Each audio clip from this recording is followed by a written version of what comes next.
Today's episode is brought to you by Hidden House Coffee. Go check out their locations here in Orange County, California, or get some coffee delivered to your house at hiddenhousecoffee.com.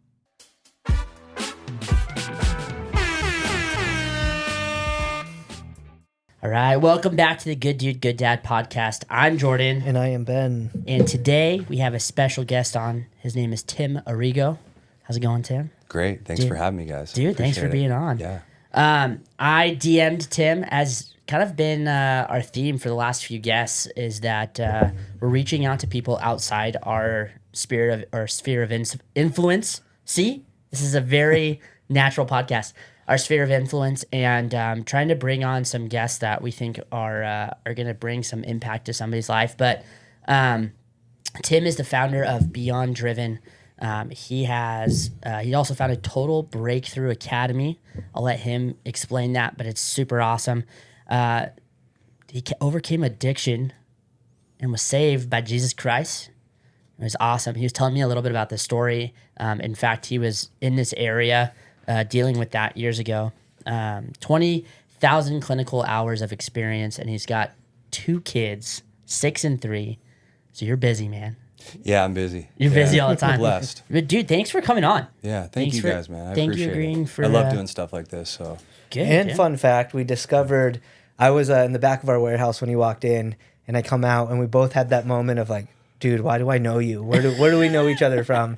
And then it just went back and forth, and then we were like, oh, dude, we're gonna figure it out. And then Jordan goes, oh yeah, try the NA yerba mate. We need the energy because we're going to train jiu-jitsu tonight. And then Tim turns around right away. Evolve. Right there. Which is so funny because Todd has asked a couple times when his turn is to come on.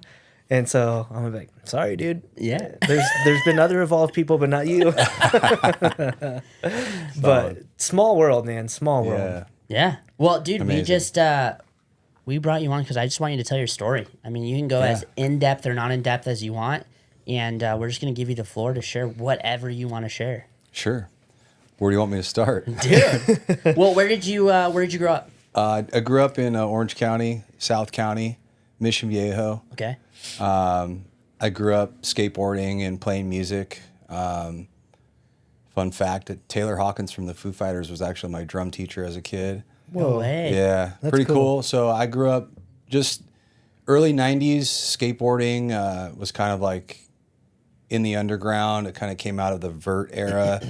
And just skateboarding, music, punk rock, heavy metal music. It was kind of, I was naturally like a rebellious kid, but with a good heart, man. Yeah. I'm super sensitive, and I hated that about myself. I hated the fact that I was sensitive, and I thought it was a big liability. Around the age of about 13, my parents, they had a divorce, and there was some stuff that went on after that process, and I was hurt by the whole thing. And at that time, I was already kind of dabbling in drugs, and I just went off the deep end, man, really early with hard drugs in my early teens. And that led to basically the next 10 plus years went to the psych ward at 17 and a meth-induced psychosis to pills and Oxycontin and, smoking Oxycontin off foil all day long, and then selling drugs and selling pills, and then basically a life of living in motels with a needle in my neck. And that was a painful life, man. And that eventually led to hepatitis C. And that was when I got saved. Mm-hmm. I had hepatitis C. I had a near-death experience. I had an out-of-body experience. And I gave my life to Jesus. And my life was just radically transformed. But that's kind of the story in a nutshell. Yeah. Yeah, I'm happy to go into any of the details on it. Yeah. How long of a span of your life was that? On a lot of our episodes, we really try to, again, we want to be a resource, right? Like we want this to help somebody. And we've had past guests that have, had drug addictions, whether it was heroin, cocaine, using marijuana as their gateway or psychedelics, whatever it is, we've had that. And I think something that's been so valuable is every one of those people that we've had so far has been able to come out of it in their own ways. Yeah. And I think it really helps, specifically men, but just in general. Like if you hear a story and you see you now, right? Like people are like, oh, like Tim's got it, right? He's made it here. Yeah. He's done this. He's on fire for the Lord. He's doing all these things, but they might not have seen the 1 year, the 5 years, the 10 years. I think those dark times in those stories, it obviously gives us, the quote unquote hero story. And so I like people to try to like really dig into the bad before we get to the good. So if you don't mind, kind of just share like the actual like details of your ages, how long it was. I started probably about 12 years old. And even before that, like smoking cigarettes, and just being mischievous. I think ultimately I think because a lot of stuff that was going on in my life and how I felt internally, I was just really insecure. And I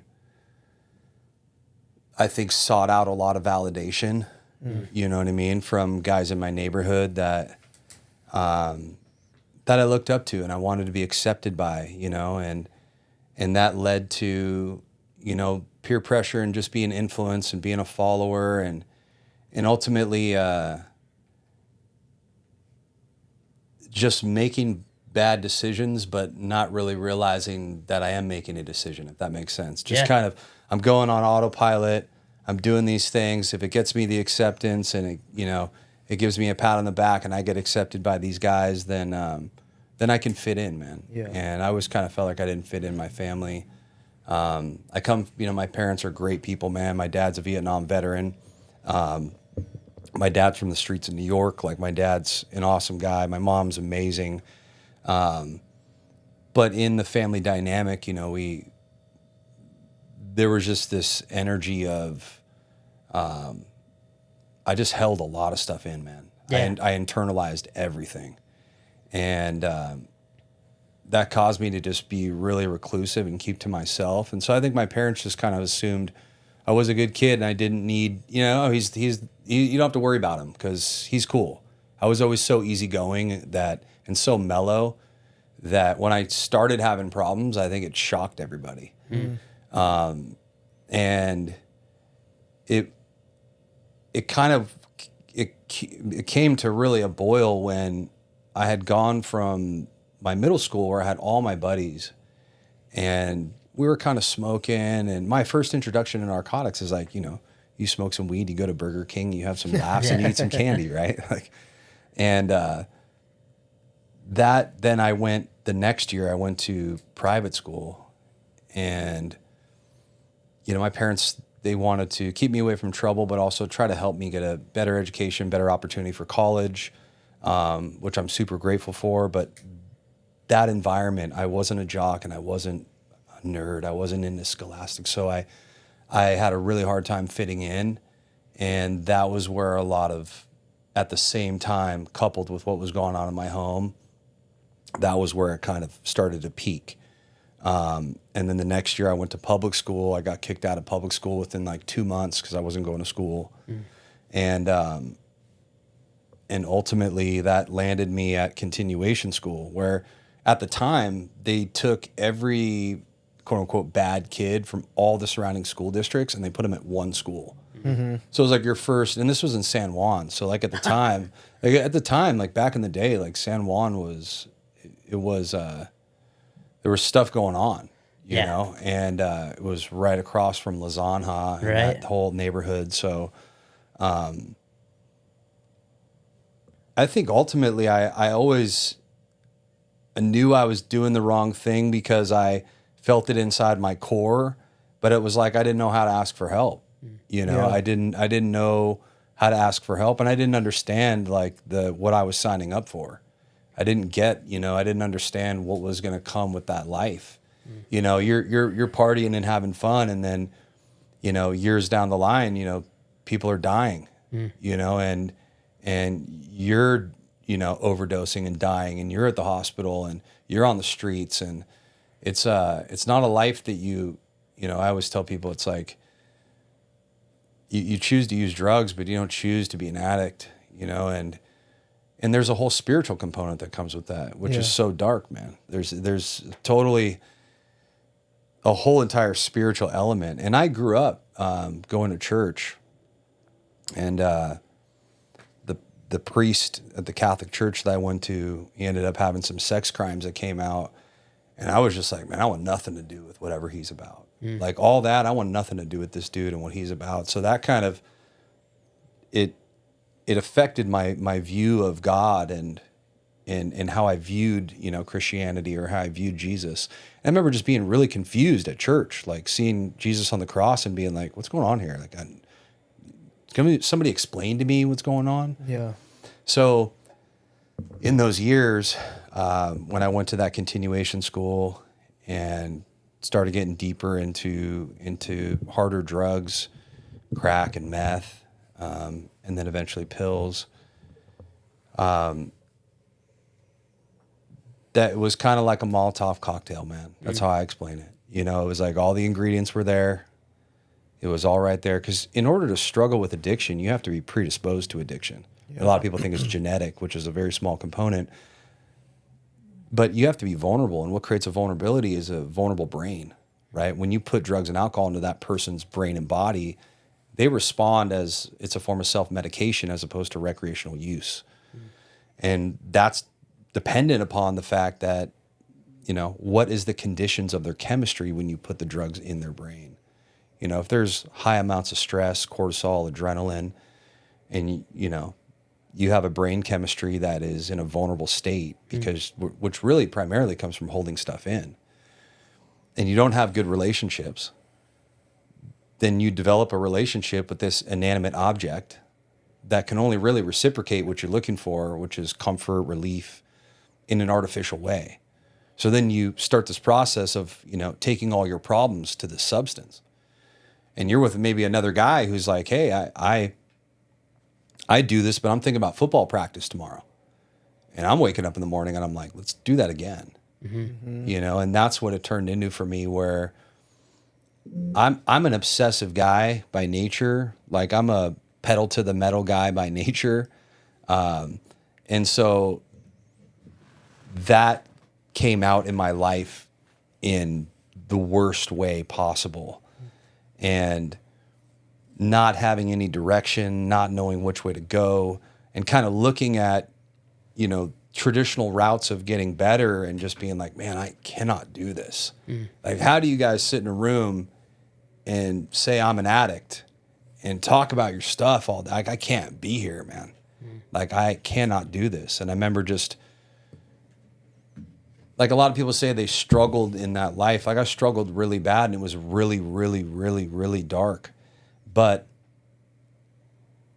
I got to a point where I didn't actually believe there was another life possible for me. And so I was choosing that life. It was like, there's no other option for me, man. That was your identity at the time. It was my total identity, bro.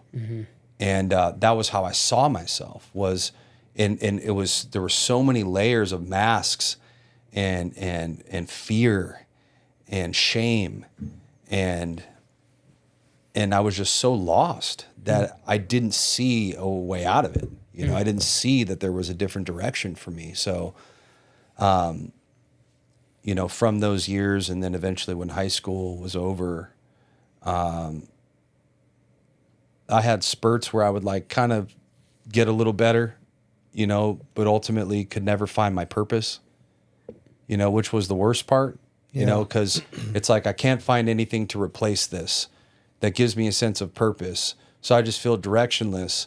And now I'm falling back into the same patterns again. And I can't seem to escape this cycle of like, I can't figure this out. Yeah. Like, what am I here for? Why am I here? Slip what am I back good into at? Your comfort zone. Totally.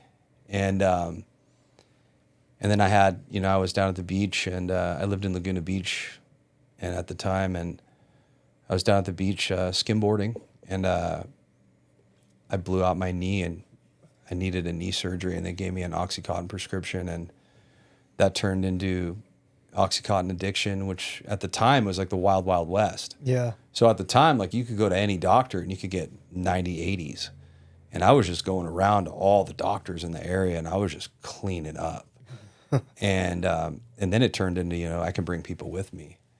And then that turned into, well, why use these pills when they're $40 a piece when I could just use dope? Yeah. And then it turned into a full-on heroin addiction. And that was where my life started to get really dark. And I was only 20 years old. There's a lot to, You know? to deal with by the time you're 20.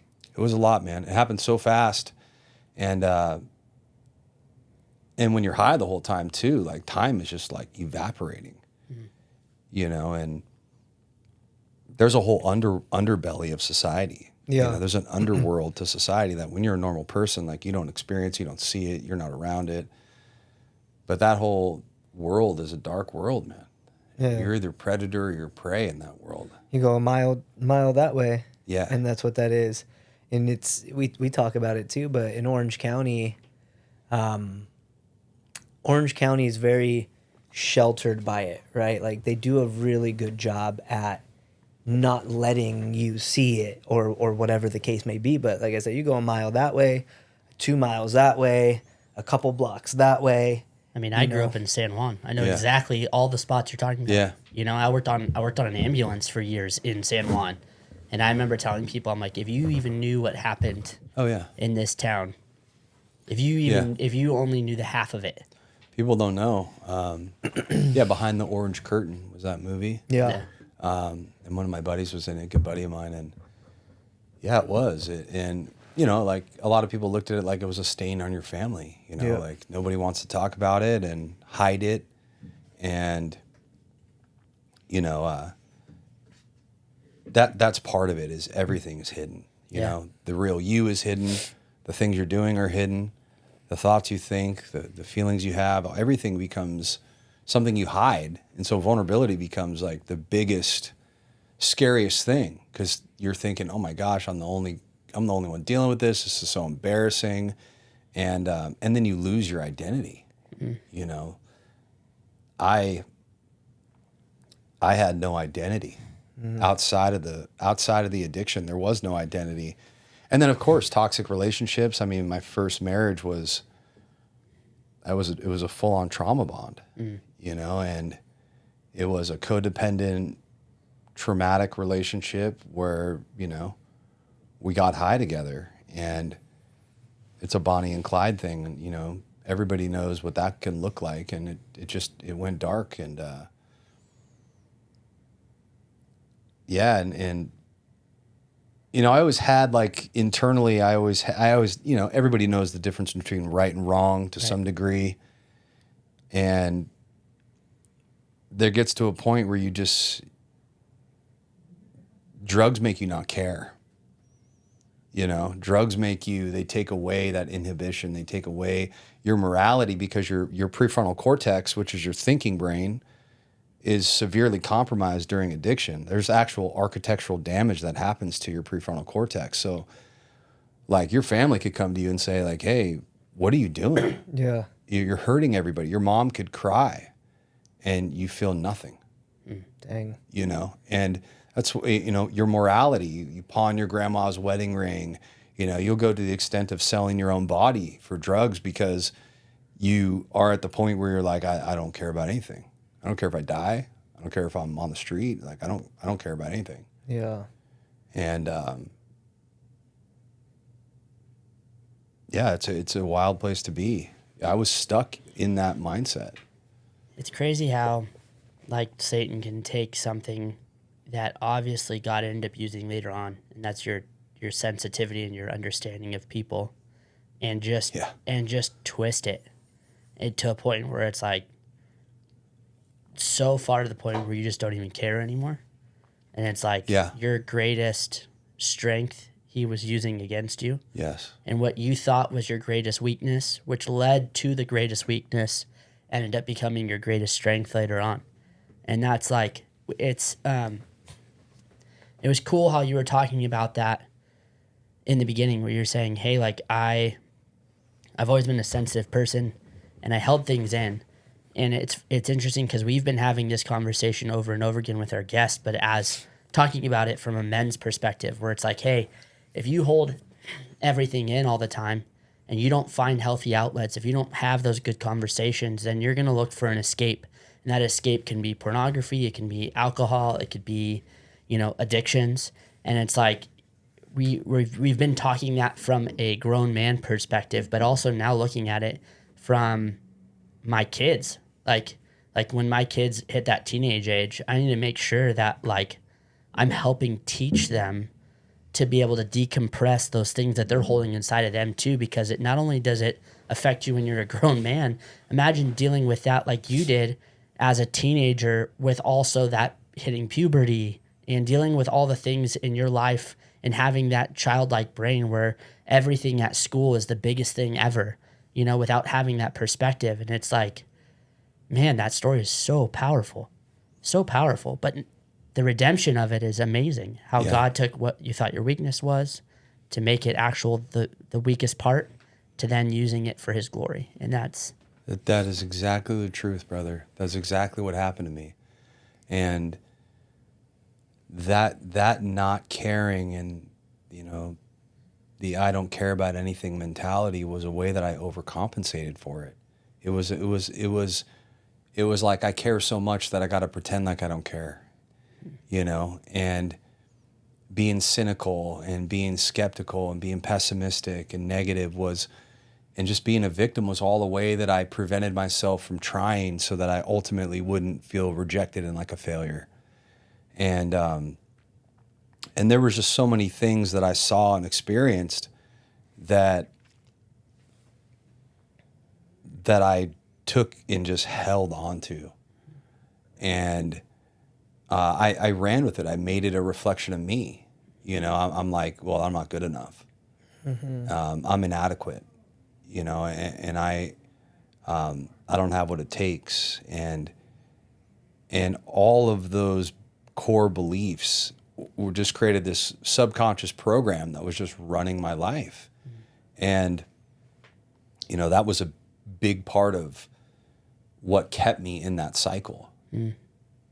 I can see, that's interesting. I've never looked at addiction from that way, where it's like you're using it as an escape so that you escape the reality of what you think you are. But then it turns it allows you that escape, but also says, no, see, you were right. That is your identity. Yeah. Which then compounds, Yes. which then you want to put on top to try to get rid of, which then it pulls out from underneath. You go, see, I told you. Yeah. You're nothing. And it's just that perpetual cycle of darkness, escape, darkness, escape, darkness, escape. Interesting. Yeah, I haven't heard someone speak about addiction in the way that you already have so far, and we're only like 20 minutes in, which is really dope.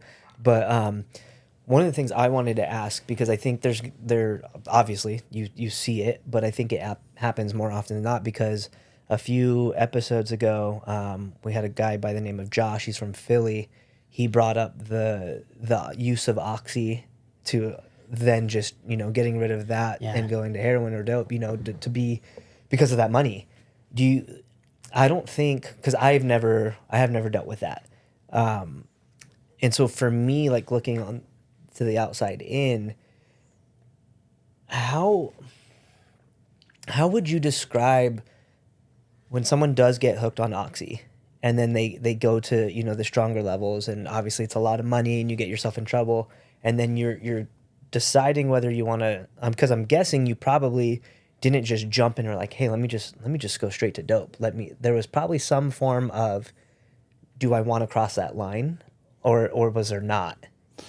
Yeah, it was like using a needle was, you like pride yourself on, well, I'm not that bad. Yeah. And then, at the time, like this was, early 2000s, you crossing that line at the time was like only convicts did that, and so for you to cross that line, I mean, I was the only guy that I knew that had pushed it to that limit.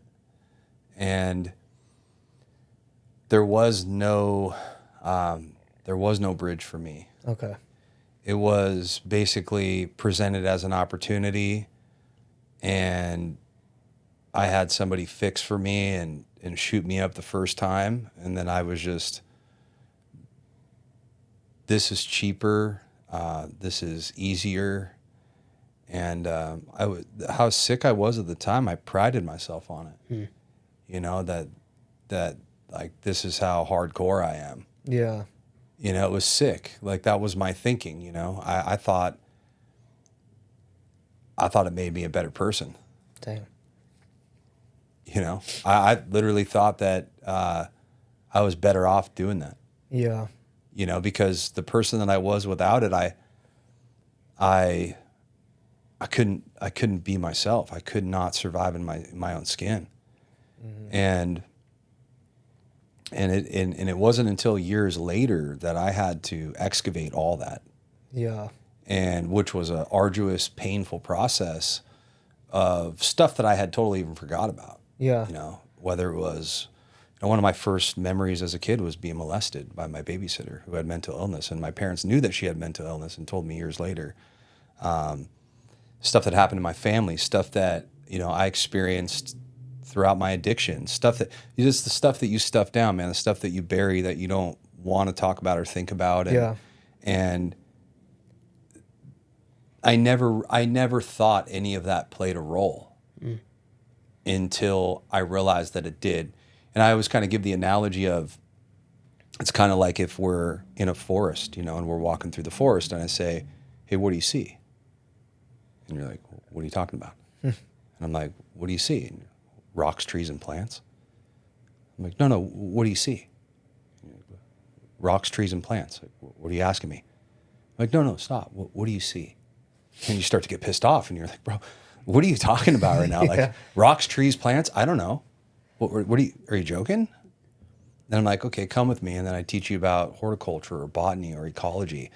And then you come back to that same forest, you stand on that same rock, and I say, hey, what do you see? And you're like, well, what do you want to know?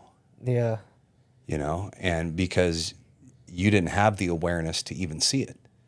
It was always there, but you couldn't make distinction because you didn't even have the awareness to be able to see it. And that was my problem, is I had no awareness. So I'm stuck in this foundation of what I think my problem is.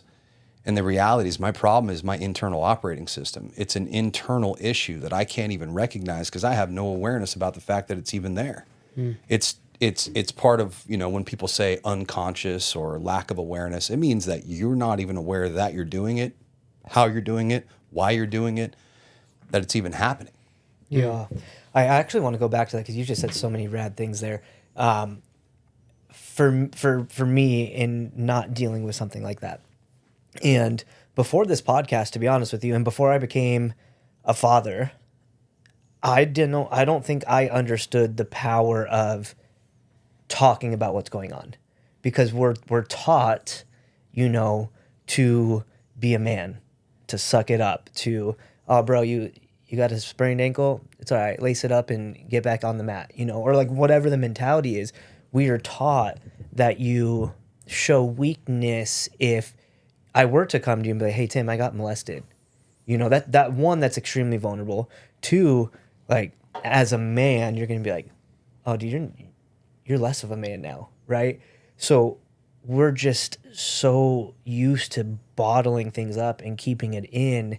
And like I said, I don't think I realized this until like the last like 6 to 10 years of my life, of how powerful it is to have these moments, these conversations where you do talk about things that are real with other people, that whether they judge you or not, that's not the point, right? It's more for yourself. And so can you kind of touch more on, you referenced it, but your internal operating system? Yeah. You thought your issues were X, but in reality, they started at A, but you're just at X. Yes. And dude, I never understood the power of that up until recently. And I'm still understanding it because there's still certain things that I don't talk about. But for me, it's more now it's me not talking about it because I'm afraid of opening.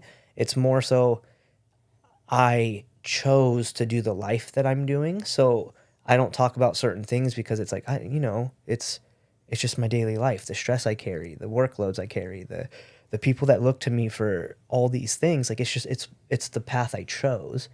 And then it comes to a point where I bottle it up, and my body does something to me because it's telling you, all right, dude, enough is enough. You need to check your oil, right? Or you're gonna burn out.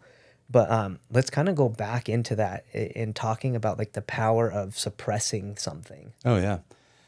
So I call it permission.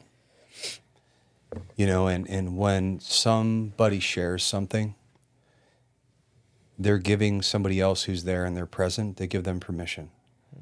Because if I share something first, it's almost like through my vulnerability, which, by the way, vulnerability is the portal to true healing. Yeah. Right? Because if you don't get vulnerable, then you don't get better. And if I open up about something, then other people feel like they've been given permission, right, to open up. And a lot of us guys, we're avoidant. Mm-hmm. So we don't get vulnerable because of the avoidance. And, we get gaslit by a society that tells us, right, that, yeah, it's okay for you to go to the bar. It's okay for you to watch porn. Like, get on OnlyFans, go do these things. And that's all, in my opinion, an intentional design to keep guys anesthetized and keep them brittle and keep them inhibited from living in alignment with the will of God, and therefore having and taking back, territory and authority in the name of Jesus. And so, where there is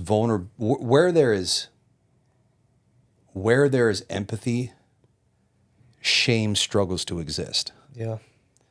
Like, if I'm shameful about something and I open up about it and you're like, man, I've been there. Yeah. Like, hey man, like, no judgment, brother. I've been there. John.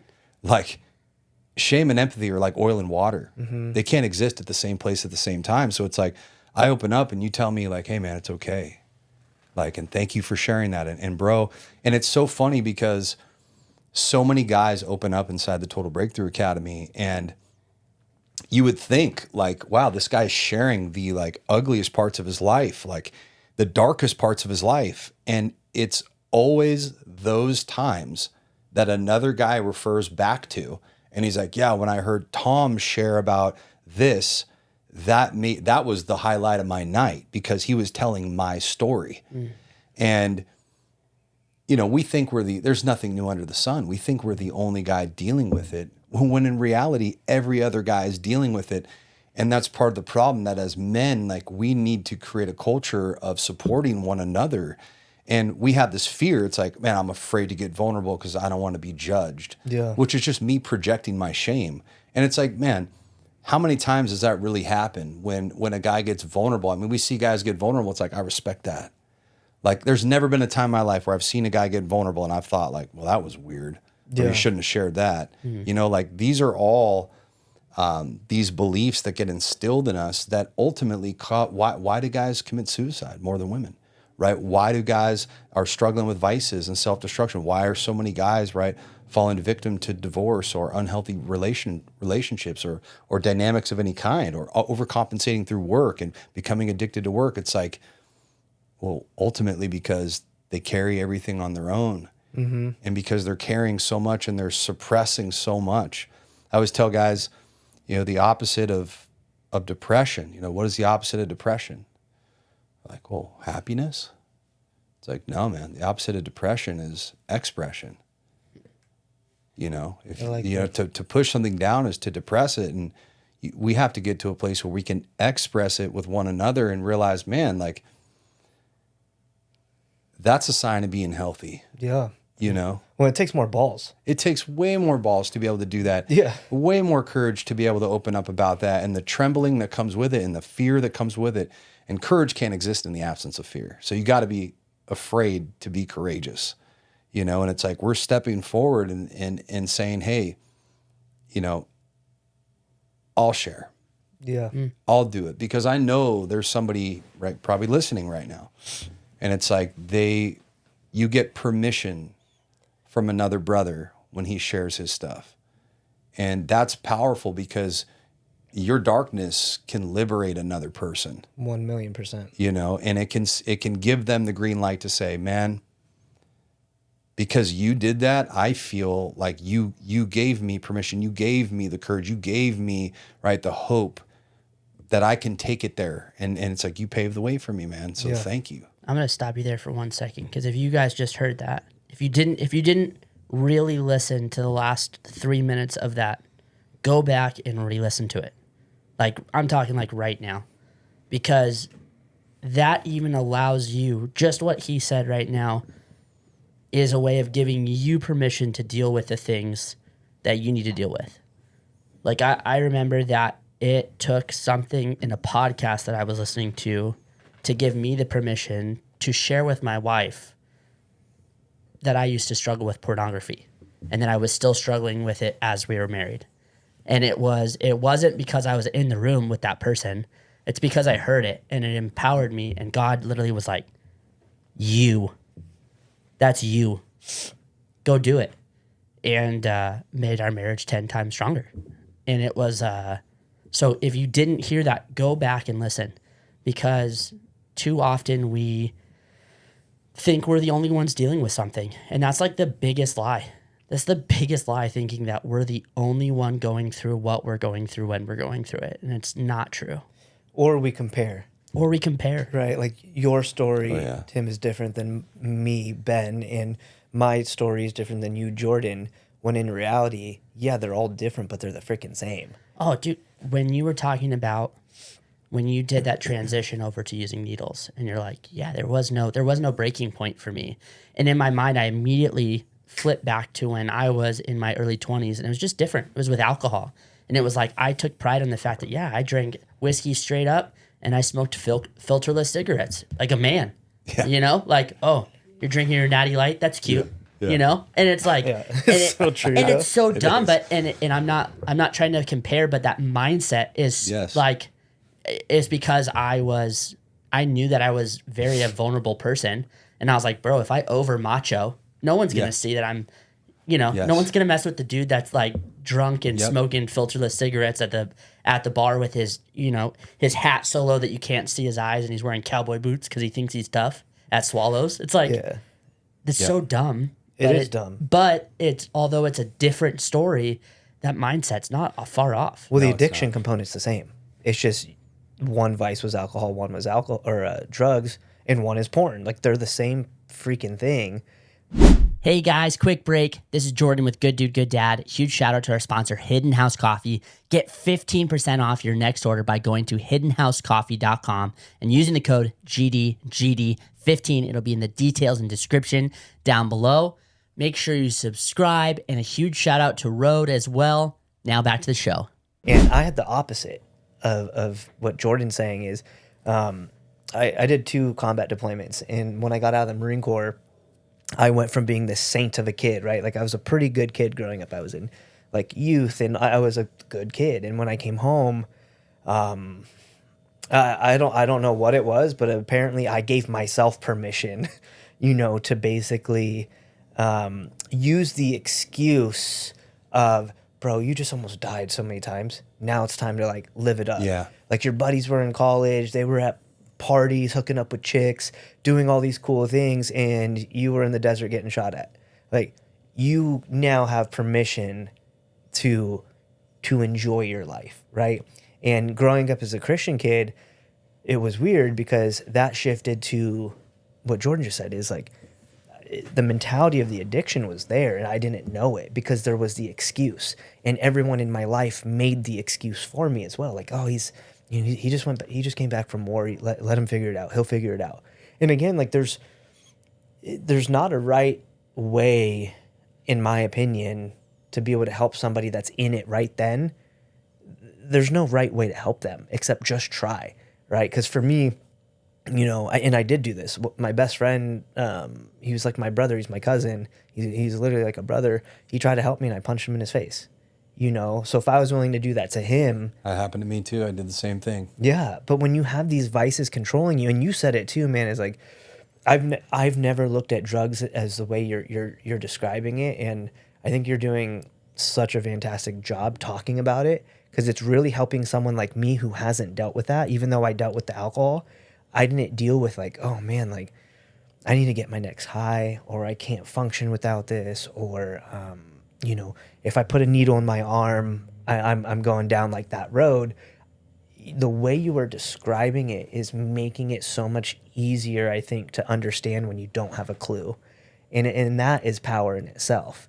And what I wanted to get through this point of me talking about this is it doesn't matter what the vice is. It does not matter. You know, it's, we just said it again, but it's drugs, it's alcohol, it's porn, it's work, it's addicted to your freaking phone and social media, how many likes you can get, right. the instant gratification, just because you don't think you're doing something wrong. If you're holding something up as an idol, like, you're clearly doing something wrong, right? Like, the instant gratification of a like on a reel is the same thing as a user shooting up for that instant gratification as well. And you know, dude, so far your story's so awesome. You have such a great way of explaining it. One of the things we really want, you know, men to get from on this is taking all of those experiences and your past, and how do you now apply that to your life currently in what you do, and what to you through those experiences makes a good dude and a good dad? It's a good question. I think it goes back to kind of what Jordan was touching on earlier, that the very things I thought were liabilities were the greatest assets I ever had. And that was my ability to read people, the way that I can attune to people, which are spiritual gifts. And finding my authenticity, healing, evolving, and becoming closer to God. And, you know, in everything I do now, what we were kind of talking about just now is the power of a story that you tell yourself. Yeah. Like, stories are so powerful, and we run these narratives that legitimately seem so rational and so logical and so true, and we walk through our life and we don't even stop to even question them. You know, there's a guy I was talking to recently on a call. He's been in the program, and in passing, I caught him in a story. He was just breezed right through it. And he goes, yeah, I chose not to be in my kid's life, you know, because they were better off without me and all my problems. Oof. And I stopped him. And he kept going in the conversation. I said, whoa, stop right there. I said, let's go back. I said, you said that your kids were better off without you because you had a bunch of problems going on in your life, addiction and a bunch of other issues, anger problems. And I said, number one, how do you know that that's true? And number two, what is that story actually protecting you from? Mm-hmm. And I'm gonna go ahead and just walk away real quick, and I'm gonna let you sit with that. And I came back, and he was like, man, I abandoned my family because I was abandoned. Mm-hmm. And I didn't feel worthy. I felt like other people were better off without me. Dang. And it's like, and he was running that story like he did a good thing for a good reason. And so much came up, and he had to face a lot of it. And that was why he was struggling with forgiving himself, because he had all this guilt and shame, but yet he couldn't access it because the story was like the covering. And, those stories are so powerful. It's back to the trees, right? What do you see? Rocks, plants, trees. And until you do that deeper work to uncover that, you'll keep seeing rocks, plants, and trees. And you'll keep spinning, wondering, like, what's going on with me, bro? Why can't I figure this out? And it's like, because you can't fix the inside from the outside. You can only fix the inside from the inside. 100%. You got to go internally, and you got to look at you, man. And you got to be willing to face all the things internally, and you got to be able to reconcile with that and recognize there's a lot of good in there. Mm. It's not all dark. Mm. There's a lot of light in there, man. I put a lot of my best qualities in my shadow. I put a lot of my best qualities, my care and compassion for people, the way that I love and the way I want to build and support people that I'm around, how I love to champion people, and how, I just, my best parts of my personality were in my shadow. And it wasn't until I did that where I realized, man, like, the most authentic version of me is attracting rejection. The most inauthentic version of me is attracting rejection, right? And the most inauthentic version of me is always going to, attract the most incompatible people. And so like I'm in this self-fulfilling prophecy right now, man. That I'm Neo in the Matrix, bro. I love that scene in the Matrix. That's one of my favorites where he's in the hallway, right? And he wakes up and she goes, "He is the one," or Morpheus goes, "He is the one," right? And it shows him in the hallway, and then Agent Smith, they fire the bullets, and then he goes, "No." And the bullets come, right? I was explaining that kind of like triggers in your life, because it's not a trigger, it's an opportunity. Yeah. Right? And so he kind of stops and goes, and then he examines the bullet, right? And then it drops to the floor and loses its power. And then he sees the code. He sees how everything's connected. Mm-hmm. It's like all of these experiences, all of these beliefs. You could be standing on a street corner, us three, and a car full of people in a convertible could drive by and point in our direction and laugh. I might think they're laughing at me and I might feel ashamed. You might have thought they were laughing at something behind us, and you might have thought they thought you were handsome, right? So it's like, it's not the event, it's the perception. Yeah. But that perception is rooted in, well, I've probably thought that way before. And I've probably thought and felt that way before. I've probably thought it was about me and felt ashamed before this even happened.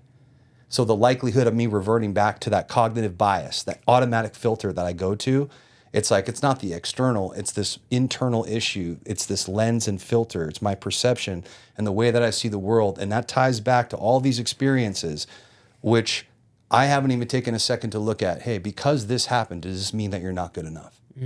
It's like, no, then what is that? It's a childlike perception. Yeah. It's a perceptual error. You internalized and interpreted something and made it about your worth when it wasn't even about you. Mm-hmm. And you've been living a lie. And you've been living out, man, I'm getting goosebumps right now. You're living out this lie, bro.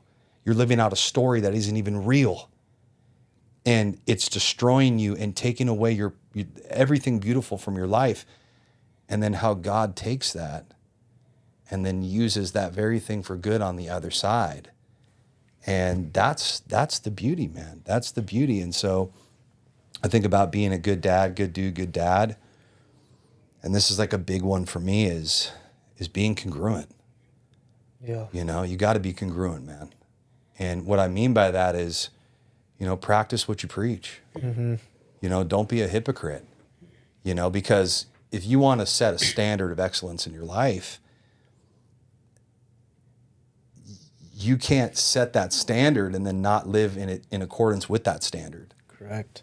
So set the standard and don't let society tell you the standard. I mean, God lays out the standard for us. And I think it's, glory to glory, which comes with obedience and faith.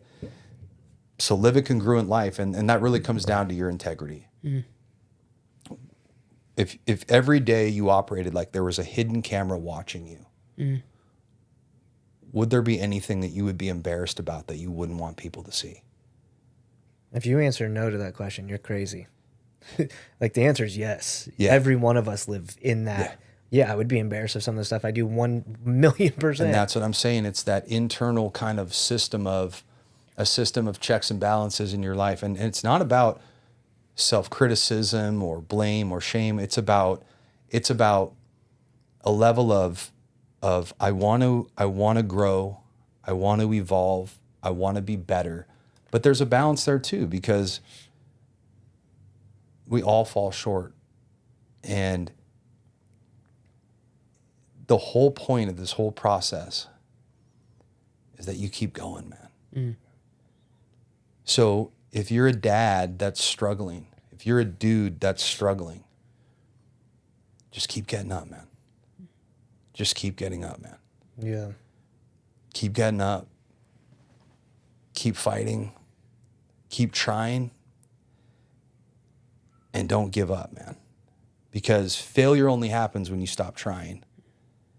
And there's somebody out there that you haven't met yet that needs to hear your story, that you're going to impact, you're going to change their life.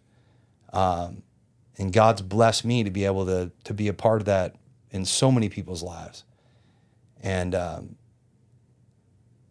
And sometimes we need another brother next to us to just tell us, you know, hey man,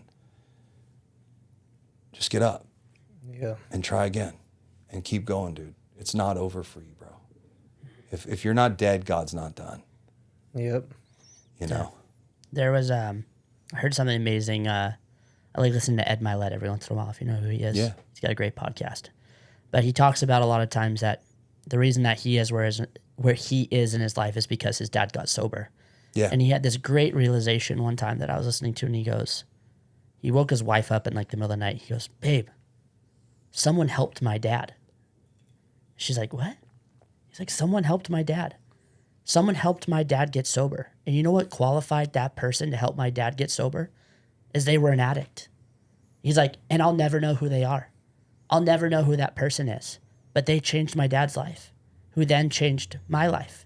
And now I get to change thousands of people's lives. And it's like the beauty in what you were saying when you said, you don't know who needs you. Dude, you might be that one guy, and you have no idea that you're going to impact that one person's life. Maybe I think you're going to impact more people's life, but I'm talking to the person out there. But maybe you just need to impact one person's life, and that person can go on to change millions. And you have no idea. And it's all because you're qualified by the thing that you struggle with the most to help someone else who's struggling with that same thing. Yeah. And the beauty that's in that. Because I was talking about it with Andre today, deep cries out to deep. And he's like, we've heard that before. But deep, the only way that deep can cry out to deep is if you're in that depths or you've been in those depths. Because that's the only way you can cry out to deep and pull and love on that person and bring him out of it. Dude, you said so many incredible things. Another one I want to throw out real quick that you said is probably one of the most impactful things I think I've heard on this podcast since we've done it are what are the stories that are going through your life that you've just left unchecked, that you just consider them as part of who you are and your being, and you don't once question them. You don't once take account for them. You just go, oh yeah, my family's just better off without me. And you just continue on with it as if it's just like a second thought. And it's like, that's so untrue. And now I'm like, what stories in my life am I telling myself that I'm letting just go unchecked as just, oh, that's just me. That's just me. I started thinking that same thing when you It's said not that. just you. It happens so often.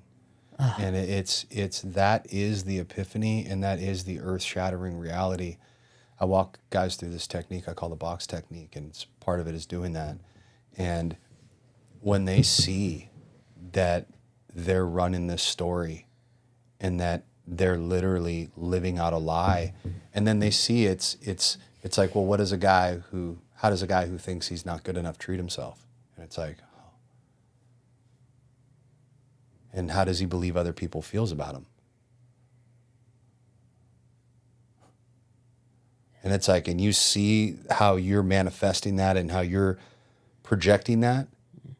That is one of the biggest aha moments I ever had in my life. If this isn't true, then what is? And that, then it's like we all need that to shatter our reality, to then go, okay, there's something for me outside of this. And that's the power of the word, where, how many guys, it's like, man, I'm inadequate. It's like, that's pride. Pride's not only thinking better of yourself, it's also thinking less of yourself, dude. If you're saying that, oh God, it's not true what you're saying. I know who I am. I'm less than who you called me to be. It's like, no, man, you're more than a conqueror. You're a child of God. Like, you're a co-heir with Christ. Like, there's so much more out there. And I think that I'm happy to see, in our society and the direction that we're going as men. And by the way, thank you for your service, man. Is, especially for veterans. I got a heart for veterans. And just to see guys come together to champion one another and support each other and to do that work. I think as a society and a culture, I think we're changing it.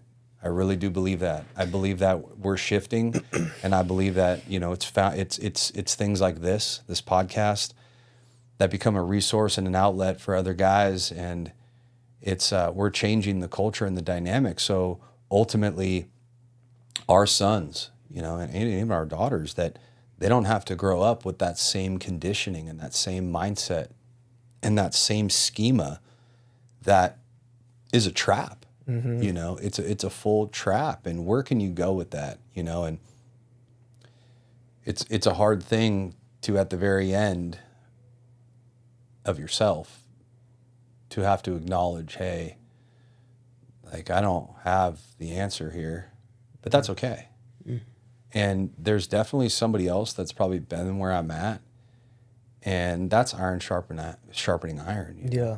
But you got to become iron first, you know? Yeah. You got to become iron. You got to go through the crucible, man. You got to go, you know, suffering. It really, really, really, really, when you go through hard times and you suffer and you're in the pit, it takes you to a place in your life where you can really understand where people are at, like you said, Jordan. You know, like, oh, I know exactly where you're at. And you can absolutely put yourself in their shoes. And I think God wants us to create He wants to create commonality in our lives. Yes. It's like you go through something hard. Why? Because it creates commonality. It becomes your ministry, you know, from pain to purpose. Yep. You know, and this life it's not a playground, bro. It's a battle. It's a battleground, and it's a proving ground, you know, and through the suffering and through the trials, we live in a fallen world, man. And if us as brothers, if we don't stay together, and if we don't encourage one another to say, hey, man, like, you're carrying that weight, the stress and stuff, hey, man, like, it's all good. Instead of, hey, let's go to the bar and have 3 beers and let me validate you on the fact that, yeah, forget your wife, bro. You should just leave her and shouldn't put up with that. Yeah. And it's like the same story of, like, ultimately, at the end of the day, there is a part in every man where he's crying out to be called out. Yeah. It's like, please don't validate me, man. Please don't validate me in this pain. Like, there's a balance of, like, I get it, man. Like, but please don't placate me when I'm in the darkest part of my life and I'm starting to realize that I am crafting my own self-destruction. Please don't placate me here, because I'm on the precipice of something great, brother. So, like, please call me out. Like, please, man, call me out, bro. Yeah. I need to be called out right now, man. Like, tell me that this isn't the right thing to do. Like, don't tell me, hey, man, don't be so hard on yourself. Or there's balance there, right? But it's like, there's times in our life, man, where it's like, don't block my blessing, man. God's doing something on my heart right now. Like, let me go with this. I need to feel this right now.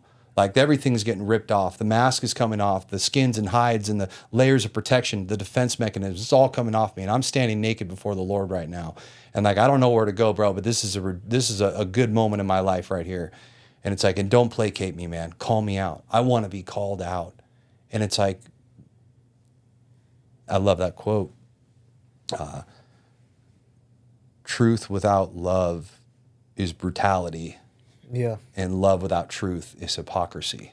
And it's like, man, you gotta tell each other the truth, man. Yeah. Well, there's a discernment and a discipline that comes with love and caring. You don't get love and caring, like that quote just said. You don't get that without the harsh reality sometimes of discipline and I guess the ability to tell the truth when you don't want to tell the truth because you don't want to hurt someone. But all you're doing is prolonging that person's hurt, right? Like, you only are going to prolong their ability to withstand, and then it might drive them further into something bad, which we don't want, you know? Yeah. But as you know, we're living in an age, and this is very timing, because we're going from back what we were taught in our dads and our grandfathers and our great grandfathers, right? Of macho man, right?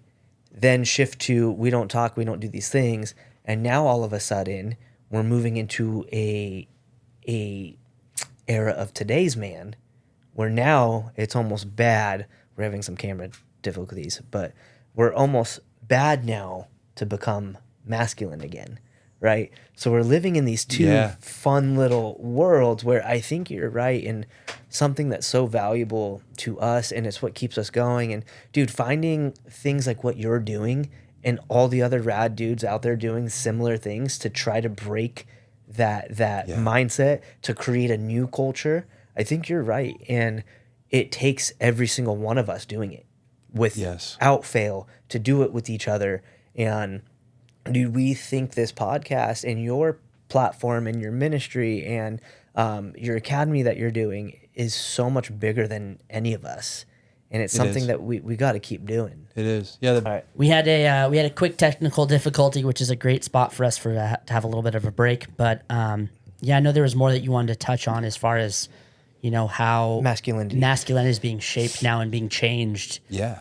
and what we're doing about it. Yeah. Ben made a good point, and I think that it is about, in a way, redefining masculinity. And I think a lot of guys are confused about what it is to be a man. And I think if you look at Jesus, he was multidimensional. And that's what we should all strive to be, in my opinion, is a multidimensional man. Like if somebody attacks me on the street with a machete, like I should be capable of defending myself. For sure. Right? Yes. Like, that's why we do jits and Muay Thai, Yeah. obviously. But if your daughter skins her knee on her bike, you should be able to, get on one knee and show compassion. If your mom is dying in the hospital, you should be able to hold her hand and cry. It's like you should be able to be assertive if someone crosses the line and set a boundary. It's like, it's about meeting the moment with whatever that moment most requires from you. Mm-hmm. And not just round peg through a square hole, or this one thing that I do in all these different areas. The power through mentality, I use at work, I use in my marriage. It's like, and I use it with my kids. It's like, no, bro. That's, being more comprehensive as a man. And I think a huge piece of that is, I would say, never trust a warrior who cannot cry. Mm-hmm. And that's a cathartic thing that needs to take place in a guy's life on his journey to growth and evolution is, man, like you got to have a couple ugly cries, bro. Like you got a couple snotty at night, like, you're in the rain with a lot of people think it's like my healing journey is going to be like me running through the field and the sun's on me. It's like, no, bro, it's you, snotty cry out in the rain in the middle of the night at 3 a.m. Like, why God, right? It's one of those. It's like, you need those too. And I've always told guys that, emotional intelligence doesn't make you emotional. It's like, it's the guys with the least emotional intelligence that are the most emotional. Yeah. Right? They're the most reactive. They're the most emotional.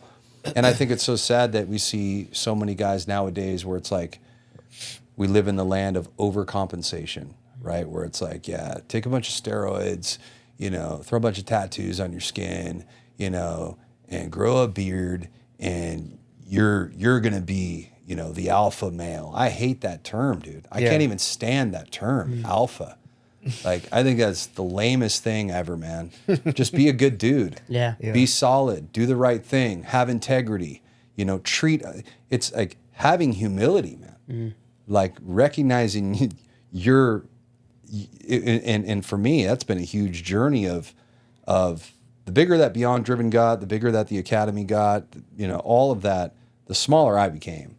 Yeah. Because at some point in time, you're like, okay, am I doing this or God's doing this? God's doing this through me. And I think that humility piece is such a big deal, and just being comprehensive, man, and being a good dude, and treating people with respect, treating people with kindness and respect, and carrying yourself as a gentleman, carrying yourself well. And, a lot of guys are trying to find themselves. It's like, well, if you can't find yourself, just create yourself, man. Create yourself, start that building process of who do you want to be? Yeah. How do you want to handle or carry yourself? How do you want to interact in these situations? And I think that, for a lot of us, we have a misconstrued idea of what it is to be a man. Yeah. And I know I did. And as well did. Yeah. And then you learn where you're like, okay, I can do all that stuff, but I can also be over here and over here and over here. That it's a 360-degree comprehensive thing. And I think when guys start to unlock that, I think they find a lot of freedom in that. You know, freedom to be themselves, freedom to make mistakes, freedom to get vulnerable, freedom to truly be who God created them to be in all domains. Yeah. You know. We've talked about it before that, and we've used it, and I think it plays into perfectly what you said. You know, like sometimes it's that snotty cry in the rain. Yeah. But we're like the most dangerous dudes are usually the dudes that don't have to prove it, that know that they're dangerous, 100%. and they can keep that even keel. Like that bad jujitsu dude, that bad Muay Thai dude, because he just doesn't need to fluff it. You know, he's just like It's like that video if you guys have seen of that boxer that was getting. He's like, It's a football game or yeah, a it's a baseball football game, game. whatever The that guy's was. like, and he just kind of looks at him and just kind of chuckles and walks away. Oh, yeah, I and, saw and that. it shows Yeah, the clips yeah. of him Yeah. just Just knocking being a dudes monster. cold. Yeah. But it's that same thing, I think, with your emotions too. Yeah. Like you need to be able to know those emotional states so that actually for your family you can be that nice, easy, calm. It's the people that don't know their either ends of the spectrum that have issues going back and forth and not regulating. But like, yeah, I don't know if you've ever read this book, but it's called Tender Warrior by Stu Weber, and it completely changed my mindset to exactly what you were talking about, what it means to be a man. That like you need to be able to defend yourself and be that monster if the situation requires you to be a monster, but also be that person that's there, you know, kissing your daughter and putting a little Band-Aid on her knee. You know, we were sitting this morning and she was putting fake mascara up on my eye and we were doing, you know, doll time and all that kind of stuff. But it's knowing both ends of that spectrum and then choosing to live here, you know, which I absolutely love. I need to read that book because Jordan brings it up a lot. You know So I what? gotta It's read that actually, I got that book from another book that you might want. It's called, oh man, I forgot the book. But it's about a Navy SEAL that passed away, a SEAL Team 6 guy.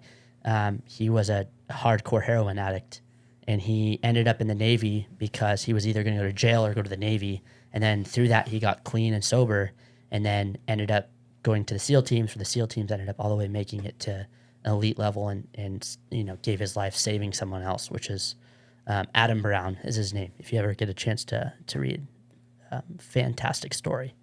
Love But that. one last question I have for you. You gave us so many actionable steps, but You did. if you could give one actionable step to someone who's like really trying to be a better man, what would that be? Yeah, leave it as man, not dad. Yeah. Yeah, let's say, can we be more specific about that? Sure. Yeah. Yeah. Get as in depth as you want, man. So when you say that, what do you mean by that? Oh, like a specific actionable. So I think for your So story, about who, but for who? for just a man that potentially is struggling, whether it is, I think for you and for what we've talked about and all the nuggets that you talked about, someone that is in the space of proving to themselves they don't have an addiction when you clearly do.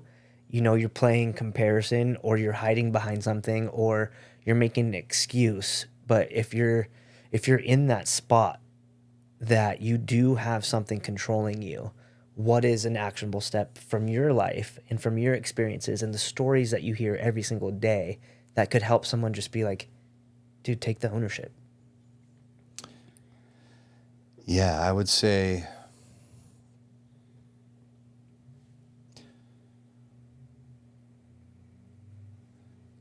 when you are living that way, you're experiencing what's called cognitive dissonance. Is your actions don't line up with your core values. And that creates a disharmony internally, like an inner conflict. Right? It's like if you believe that, you know, working out is healthy, but, you know, and you should do that, and then you kind of see the 24-hour fitness keychain tag and you never go, and you feel that feeling of like, I gotta get to do that. It's like, right? And the only way that we deal with dissonance in our life, it's like if you believe that, you know, being there for your kids is important, but you neglect them and you yell at them, there's that dissonance you feel, that disharmony where it's like you're not aligned. And the only way we deal with dissonance is comparing, right? Like, oh, well, John does that. And like, it's not that big a deal. Like everybody does this, Yeah. right? Minimizing, right? It's, you know, we minimize it, we justify it, we rationalize it. We externalize it. We blame it on something else. And ultimately, that keeps us in a state where we just avoid the dissonance altogether. But you can't be at peace with yourself. You can't truly be at peace with yourself when you're warring inside, when your biggest enemy is your inner me. Yeah. And when you're warring with yourself, you can't have peace in relationships. So the number one actionable step I would say is write down your core values. Write down your core values and truly measure yourself on where you're at with your core values, and look at what behaviors in your life are not congruent with those core values. Mm-hmm. How are you getting in your own way? Because once you resolve that dissonance and your actions and behaviors align with your values and beliefs, and there's congruency there's a state of inner harmony that comes from that, which confidence grows from, self-esteem grows from, right? Yeah. Worth grows from. And there's a sense of internal stability there that I think every guy can achieve if they look at what do I value and where am I at with those values, and what kind of behaviors do I need to exhibit or get rid of to get back into alignment with my values. Yeah, I like that. That is a pure actionable step. That is for all levels of men there, which I love that you just did, because that doesn't matter if you're the person that's really struggling or the dude that thinks that he's crushing it. It's like, sit down real quick and just write down your values. One, you should know what your core values are if you don't. Like, that's something that you should do as a family, that your kids should know what your core values are. Your wife should know what your core values are. And she should be able to, in a healthy marriage, we'll talk about this the next time you come on, be able to call you out on those core values without you getting hurt. And your pride being, dude, I'm so stoked to have you back on again. I'm already on the next one. We're gonna talk about that. But dude, I love that. Thank you. Yeah, thank you guys, man. It's been an honor. Real quick, I want you to go through a high level of both Beyond Driven and Total Breakthrough Academy. What are both? This is like shameless plug. We want you to tell us about it. Yeah, Beyond Driven is a online coaching program. We also do live events. We got one coming up June 6th and 7th in Orange County.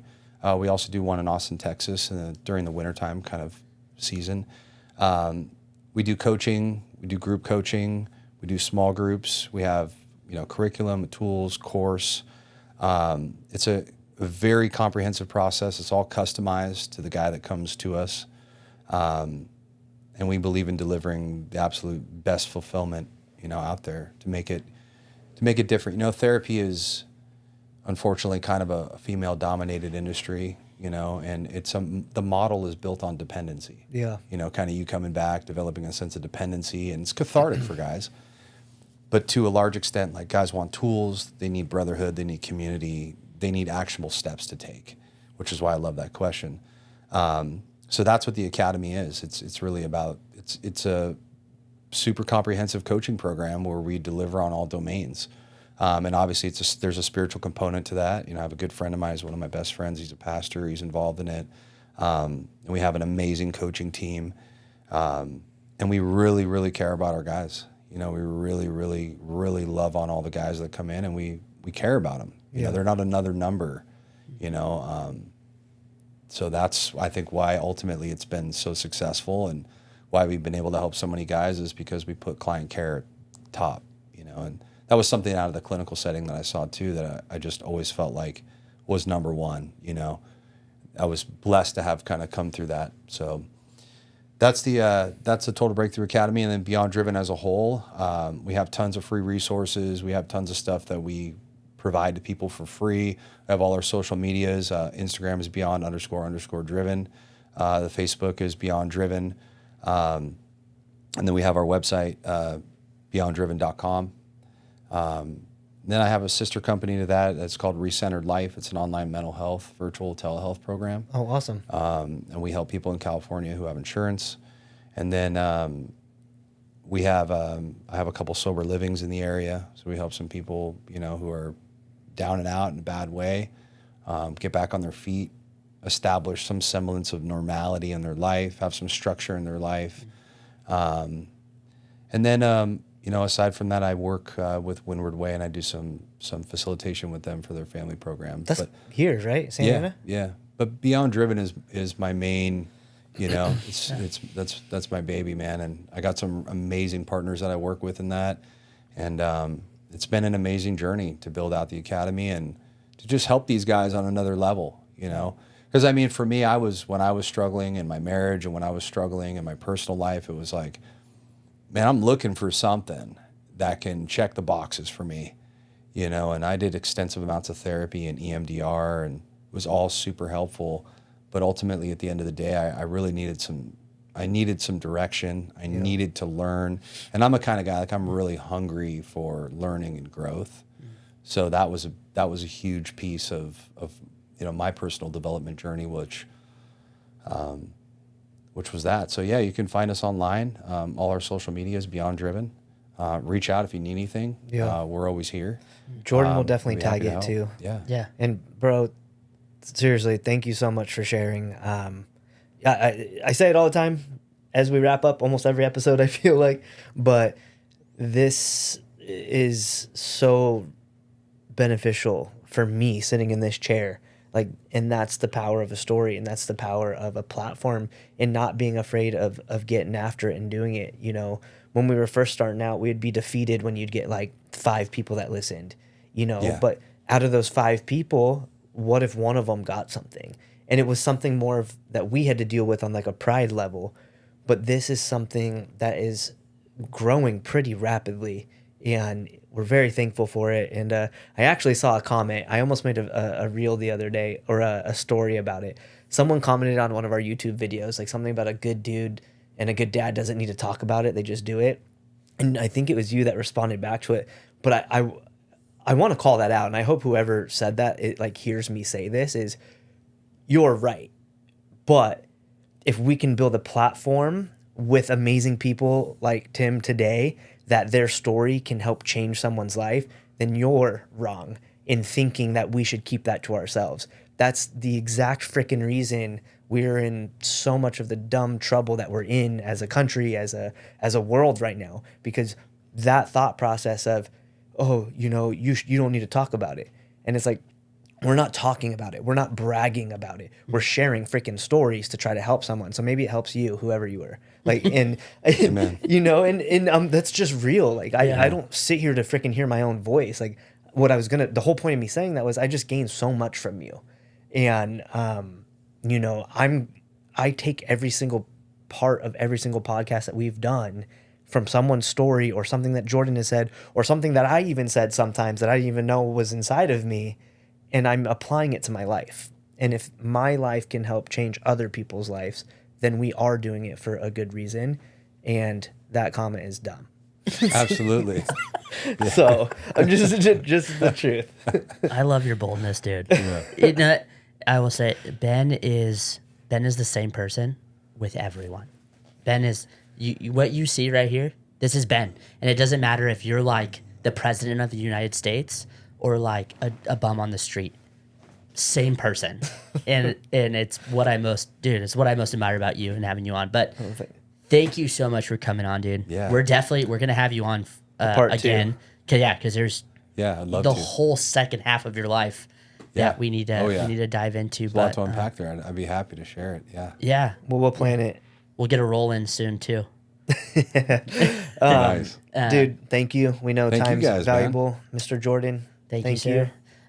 Remember, everything that he talked about, all his businesses, any way that you want to get a hold of him, will all be down in the description. So look below. Please like, share, comment, and go follow Beyond Driven on Instagram and Facebook. Tim's pumping out some incredible content. So just go on there. You'll find so much valuable stuff. But we hope you got something from today. And remember, be a good dude, be a good dad.